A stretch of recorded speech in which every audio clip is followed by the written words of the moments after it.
ආයිබෝන් අද තියෙනවා ring set එකක් ජෙන්ට් රිං සෙට් එකක් තියෙන 22 කැරට් එකේ පළවෙනි එක ධර්මචක්‍රයක් තිබුණේ දෙවෙනි එක ඇන්කර් එකක් තියෙන්නේ පළවෙනි එක පුම්බුක එකක් මේක සොලිඩ් රිං එකක් ඔක්කොම ග්‍රෑම් 4.5යි මේක ඉන්නේ අශ්වයෙක් ඉන්නේ මේක මේ හෝස් රිං එකක් අශ්වයා ඉන්න එකක් ග්‍රෑම් 6ක් පවුන් 3 කාලේ මුද්දක් මේක මුදු ගැන තමයි ගෝල්ඩ් රේට් එක බලාගන්න වෙනසක් උන්නේ නැහැ ලංකාවේ විකුණද්දී සාමාන්‍යයෙන් පවුමකට රුපියල් 10500ක් කැපිලා තමයි අනිත් පැත්තට සල්ලි හම්බ වෙන්නේ විකුණද්දී.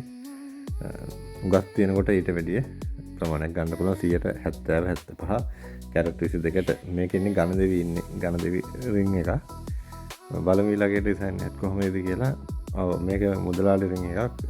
මේක ග්‍රෑම් 5යි.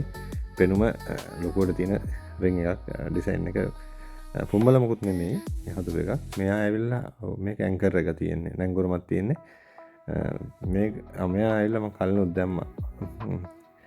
ඊගල් ඉන්නේ ග්‍රෑම් 10ක් තියෙනවා. ඉතින් රත්තරන් ගැන මොනවා හරි ඕන ගැටලුවක් තියෙනවා අපිට කමෙන්ට් එකක් දාන්න. thank you.